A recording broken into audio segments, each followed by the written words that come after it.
അജീഷ് ജയകുമാർ കൂടി ഇപ്പോൾ ചേരുന്നുണ്ട് വിവരങ്ങളുമായും ഡൽഹിയിൽ നിന്ന്. അജീഷ്, ഈ പല തലങ്ങളിലുള്ള യോഗങ്ങൾ ഡൽഹിയിൽ പുരോഗമിക്കുന്നുണ്ടല്ലോ, കൂടിയാലോചനകൾ കൂടിക്കാഴ്ചകളൊക്കെ ഒരു ഭാഗത്ത് പുരോഗമിക്കുന്നുണ്ടല്ലോ, അതിന്റെ വിശദാംശങ്ങൾ എന്തൊക്കെയാണ് അജീഷ്?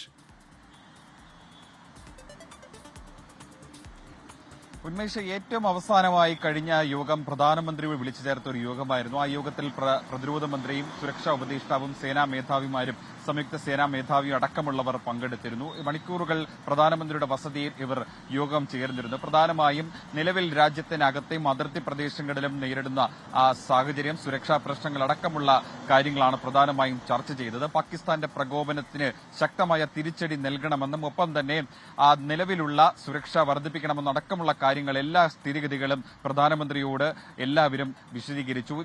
ഇതിന് ശേഷമാണ് ഒരു പ്രധാനപ്പെട്ട ഒരു സ്റ്റേറ്റ്മെന്റ് രാജ്യം ഇന്ന് പുറത്തിറക്കുന്നത്. അതായത് രാജ്യത്തിനകത്ത് നടത്തുന്ന ഏതൊരു തീവ്രവാദ പ്രവർത്തനവും അത് ഒരു ആക്ട് ഓഫ് വാർ, ഒരു യുദ്ധത്തിന് സമാനമാണെന്നുള്ള ഒരു സുപ്രധാനമായ ഒരു സ്റ്റേറ്റ്മെന്റ് ഇറക്കുന്നത് ഈ കൂടിക്കാഴ്ചയ്ക്ക് ശേഷമാണ്. അത് നിലപാട് വ്യക്തമാക്കുകയാണ് രാജ്യം. അതായത് രാജ്യത്തിനകത്ത് കയറി യുദ്ധം ചെയ്യുന്നത് മാത്രമല്ല, രാജ്യത്തിനകത്ത് ഒരു തീവ്രവാദ പ്രവർത്തനം നടത്തുന്നത് പോലും രാജ്യത്തിനെതിരെയുള്ള യുദ്ധമായി കണക്കാക്കാൻ തീരുമാനിച്ചിരിക്കുന്നു. അത് പ്രധാനമന്ത്രിയുമായി നടത്തിയ കൂടിക്കാഴ്ചയ്ക്ക് ശേഷം ആണ് എന്നുള്ളതാണ് ഏറ്റവും നിർണായകം. നിലവിൽ ഇനി 6 മണിക്ക് ഒരു പ്രധാനപ്പെട്ട വാർത്താ സമ്മേളനം വിദേശകാര്യ മന്ത്രാലയത്തിൽ നടത്താനിരിക്കുകയാണ്. ഈ വാർത്താ സമ്മേളനത്തിൽ എന്തൊക്കെയാകും പ്രഖ്യാപിക്കാൻ പോകുന്നത്, പറയാൻ പോകുന്നത് എന്നുള്ളതാണ് ആകാംക്ഷയോടെ കാത്തിരിക്കുന്നത്. രാവിലെ നടന്ന വാർത്താ സമ്മേളനത്തിൽ ഇന്നലെ രാത്രി മുതൽ ഇന്ന് രാവിലെ വരെ പാകിസ്ഥാൻ നടത്തിയ പ്രകോപനങ്ങൾ, ഇന്ത്യ കൊടുത്ത തിരിച്ചടി, അതൊക്കെ എണ്ണി പറയുന്നുണ്ടായിരുന്നു. പാകിസ്ഥാന്റെ വ്യാജ ആരോപണങ്ങളൊക്കെ തന്നെ അതിന്റെ പിക്ചർ വൈസ് ദൃശ്യങ്ങളടക്കം നൽകിക്കൊണ്ട് ഇന്ത്യ പൊളിച്ചെടുക്കുകയും ചെയ്തിരുന്നു. അത്തരത്തിൽ ഇന്ത്യയുടെ ഭാഗത്ത് നിന്ന് പാകിസ്ഥാന്റെ എല്ലാ പ്രകോപനങ്ങൾക്കും കൃത്യമായ തിരിച്ചടി നൽകിക്കൊണ്ട്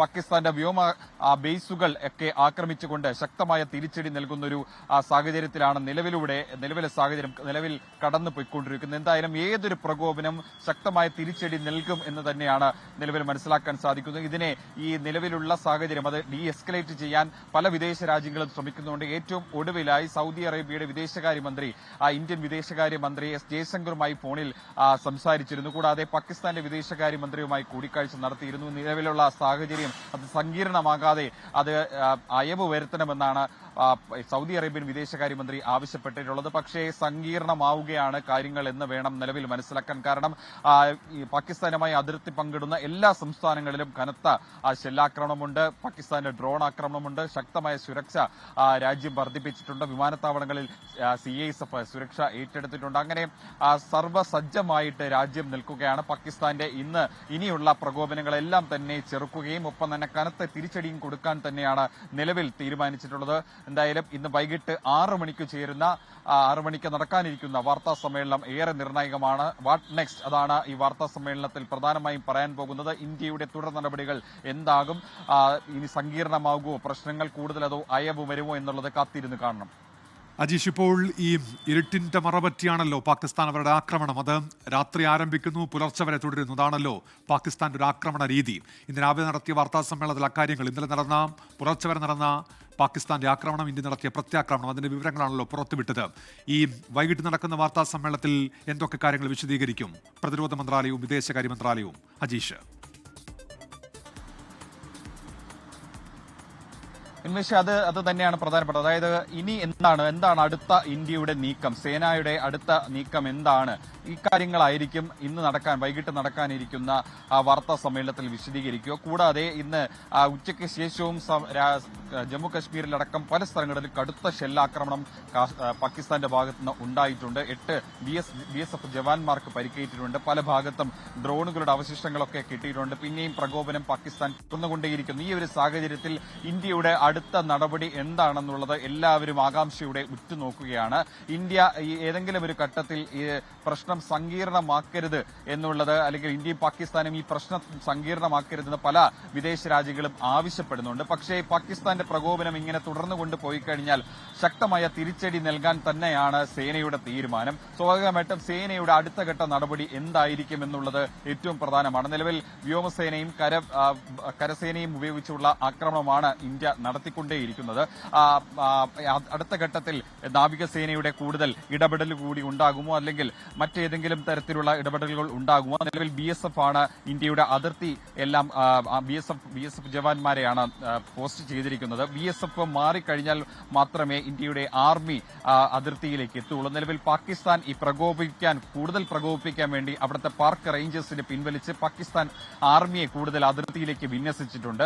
സ്വാഭാവികമായിട്ടും BSFനെ പിൻവലിച്ച് ആർമിയെ വിന്യസിക്കാൻ ഇന്ത്യ തീരുമാനിച്ചു കഴിഞ്ഞാൽ ആ പ്രകോപനത്തിലുള്ള മറുപടി എന്ന് വേണം നമുക്ക് കരുതാൻ. അതൊരു യുദ്ധപ്രഖ്യാപനം പോലെ നമുക്ക് പ്രതീക്ഷിക്കാം. എന്തായാലും ഇന്ത്യ തക്കതായ ഒരു മുന്നറിയിപ്പ് നൽകിയ ഒരു പശ്ചാത്തലത്തിൽ ഇന്നത്തെ വാർത്താ സമ്മേളനം നിർണായകമാണ്. കാരണം തീവ്രവാദത്തും ഏതെങ്കിലും ഒരു തരത്തിലുള്ള തീവ്രവാദം അത് ഇന്ത്യയിൽ നടത്തുകയാണെങ്കിൽ അത് രാജ്യത്തിനെതിരായ യുദ്ധമായി കണക്കാക്കും. ആ രാജ്യത്തിനെതിരെ യുദ്ധം ചെയ്യുന്നടക്കമുള്ള ഒരു മുന്നറിയിപ്പാണ് ഇന്ന് രാജ്യത്തിന്റെ ഭാഗത്തു നിന്ന് വന്നിട്ടുള്ളത്. അത് പ്രധാനമന്ത്രിയുമായി നടത്തിയ സേനാ മേധാവിമാരുടെയും പ്രതിരോധ മന്ത്രിയുടെയും ഒക്കെ കൂടിക്കാഴ്ചയ്ക്ക് ശേഷമാണ് ഇങ്ങനെ ഒരു പ്രസ്താവന വന്നതു എന്നുള്ളതാണ് ഏറ്റവും നിർണായകമായ കാര്യം. എന്തായാലും 6 മണിക്ക് ചേരുന്ന വാർത്താ സമ്മേളനം നിർണായകമാണ്. നമ്മൾ നേരത്തെ പറഞ്ഞതുപോലെ ഈ വ്യോമ കരസേന ഉപയോഗിച്ചുള്ള ആക്രമണം മാത്രമല്ല, കഴിഞ്ഞ ദിവസങ്ങളിൽ ഈ സൈബർ അറ്റാക്കും ഒരുപാട് തരത്തിൽ ശ്രമിച്ചിട്ടുണ്ട് രാജ്യത്തിനകത്ത് നടത്താനുള്ളത് പ്രധാനപ്പെട്ട കാര്യം. കാരണം 500-ലധികം പൊതുമേഖലാ സ്വകാര്യ സ്ഥാപനങ്ങളെ അറ്റാക്ക് ചെയ്യാൻ പാകിസ്ഥാന്റെ ഗ്രൂപ്പുകൾ പ്രോ പാകിസ്ഥാൻ ഗ്രൂപ്പുകൾ ശ്രമിച്ചിരുന്നു എന്നുള്ള വിവരം ഈ ഘട്ടത്തിൽ പുറത്തു വരുന്നു. അവരുടെ പ്രധാനപ്പെട്ട ലക്ഷ്യം സർക്കാരിന്റെ പ്രധാനപ്പെട്ട സൈറ്റുകൾ, ഈ സൈറ്റുകളിലൊക്കെ ഒരു ഇന്റർനെറ്റ് ട്രാഫിക് ഉണ്ടാക്കി പൊതുജനങ്ങൾക്ക് അവരുടെ സേവനങ്ങൾ കിട്ടാതാകുക, ഒപ്പം തന്നെ അവരുടെ ഡേറ്റകൾ ലീക്ക് ചെയ്യുക, ഡേറ്റകൾ ഡിലീറ്റ് ചെയ്യുക ഉൾപ്പെടെയുള്ള low intensity to high intensity cyber attack ആയിരുന്നു ഇവരുടെ ലക്ഷ്യമിട്ടത്. പക്ഷേ അത് വിജയിക്കാതെ പോയി. കഴിഞ്ഞ ദിവസം നിർമ്മലാ സീതാരാമൻ ഒരു ഉന്നതതല സമിതിയുടെ യോഗം ചേർന്നിരുന്നു.